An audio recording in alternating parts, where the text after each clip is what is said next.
നമസ്കാരം. വളരെ പ്രധാനപ്പെട്ട ഒരു വാർത്തയാണ് ഇപ്പോൾ പുറത്തു വരുന്നത്. നടിയെ ആക്രമിച്ച കേസിൽ കുറ്റക്കാരെന്ന് കണ്ടെത്തിയ 6 പ്രതികൾക്കുള്ള ശിക്ഷ വിധിച്ച് എറണാകുളം പ്രിൻസിപ്പൽ സെഷൻസ് കോടതി. ജസ്റ്റിസ് ഹണിയം വർഗീസാണ് വിധി പ്രസ്താവന നടത്തിയത്. എല്ലാ പ്രതികൾക്കും 20 വർഷം തടവും 50,000 രൂപ പിഴയുമാണ് ലഭിച്ചത്.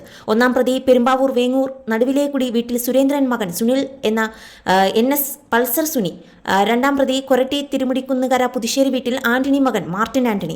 മൂന്നാം പ്രതി തമ്പനം മണപ്പാട്ടിപ്പറമ്പിൽ മാബു മകൻ ബി മണികണ്ഠൻ. നാലാം പ്രതി കണ്ണൂർ കതിരൂർ മംഗളശ്ശേരി വീട്ടിൽ രാമകൃഷ്ണൻ മകൻ VP വിജീഷ്. അഞ്ചാം പ്രതി എറണാകുളം കുന്നുപുറം പള്ളിപ്പറമ്പിൽ വീട്ടിൽ ഹസൻ മകൻ H സലീം എന്ന വടിവാൾ സലീം.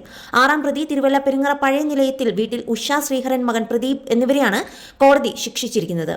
ഇന്ത്യൻ ശിക്ഷാ നിയമം 376D കൂട്ടബലാത്സംഗം, IPC 366 സ്ത്രീയെ തട്ടിക്കൊണ്ടുപോകൽ, IPC 342 അന്യായമായി തടങ്കിൽ വയ്ക്കൽ, IPC 354 സ്ത്രീയുടെ മാന്യതയ്ക്ക് ഭംഗം വരുത്തണമെന്ന ഉദ്ദേശത്തോടെയുള്ള ബലപ്രയോഗം, IPC 354B സ്ത്രീയെ നഗ്നയാക്കുക എന്ന ഉദ്ദേശത്തോടെയുള്ള കുറ്റകൃത്യം, IPC 357 ക്രിമിനൽ ബലപ്രയോഗം. ഇതിനു പുറമെ IT നിയമപ്രകാരമുള്ള കുറ്റങ്ങളും പ്രതികൾക്കെതിരെ തെളിഞ്ഞിട്ടുണ്ട്.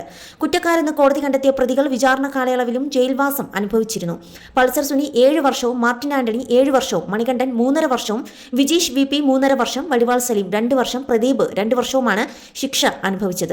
ശിക്ഷ സംബന്ധിച്ച് പ്രതികൾക്ക് പറയാനുള്ളത് കോടതി ആദ്യം കേട്ടിരുന്നു. തുടർന്നും പ്രോസിക്യൂഷനും പ്രതിഭാഗവും ശിക്ഷ സംബന്ധിച്ച് വാദം നടത്തി. ഇതിനുശേഷമാണ് ശിക്ഷ പ്രഖ്യാപനം നടന്നത്. ജീവപര്യന്തം ശിക്ഷ കിട്ടാവുന്ന കുറ്റങ്ങളായിരുന്നു 6 പ്രതികൾക്കുമെതിരെ തെളിഞ്ഞിരുന്നത്.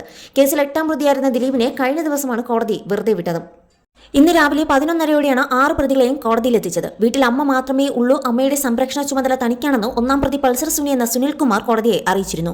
ഭാവഭേദമൊന്നുമില്ലാതെയാണ് സുനിൽകുമാർ കോടതിയോട് സംസാരിച്ചതും.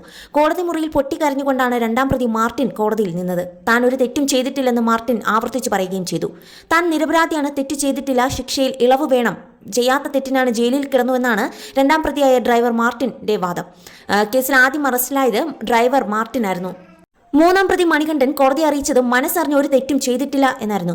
ഭാര്യയും മകളും മകനുമുണ്ടെന്നും തന്നോട് കുടുംബത്തോടൊപ്പം അലിവ് കാണിക്കണമെന്നും മണികണ്ഠൻ കോടതിയെ അറിയിച്ചിരുന്നു. കുടുംബ പശ്ചാത്തലം പറഞ്ഞ് തനിക്ക് കുറഞ്ഞ ശിക്ഷ നൽകണമെന്നാണ് നാലാം പ്രതി വിജീഷും കോടതിക്ക് മുന്നിൽ പറഞ്ഞത്.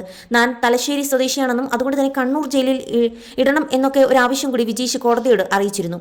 കേസിലെ 5ാം പ്രതി വടിവാൾ സലീവും പറഞ്ഞത് താൻ ഒരു കുറ്റവും ചെയ്തിട്ടില്ല എന്ന് തന്നെയായിരുന്നു. ഭാര്യയും 3 വയസ്സുള്ള പെൺകുട്ടിയുമുണ്ട്. 6ാം പ്രതി പ്രദീപും കരഞ്ഞുകൊണ്ടാണ് കോടതിയിൽ സംസാരിച്ചത്. എല്ലാ പ്രതികളും കുടുംബ പശ്ചാത്തലം പറഞ്ഞ് കോടതിയുടെ സഹതാപം നേടാനായിരുന്നു ശ്രമിച്ചത്. 6 പ്രതികളുടെ ശിക്ഷാവിധിയാണ് ഇപ്പോൾ പുറത്തു വന്നിരിക്കുന്നത്. പ്രതികളോട് സംസാരിച്ചതിന് ശേഷം പങ്കാളിത്തം അനുസരിച്ചല്ലേ ശിക്ഷ വേണ്ടത് എന്നായിരുന്നു കോടതിയുടെ ചോദ്യം. ഗൂഢാലോചന തെളിഞ്ഞാൽ എല്ലാവർക്കും ഉത്തരവാദിത്വമുണ്ട്. യഥാർത്ഥ കുറ്റവാളി പൾസർ സുനിയാണ്. മറ്റുള്ളവർ കുറ്റകൃത്യത്തിന്റെ ഭാഗമാണെന്നും കോടതി പറഞ്ഞിരുന്നു. പൾസർ സുനി മറ്റുള്ളവരെ പോലെയല്ല. അതിജീവിതയുടെ നിസ്സഹായാവസ്ഥ മനസ്സിലാക്കണമെന്നും കോടതി നിരീക്ഷിച്ചിരുന്നു. ഒരു സ്ത്രീയുടെ അന്തസ്സിന്റെ കാര്യമാണിത് എന്നായിരുന്നു കോടതി പറഞ്ഞത്.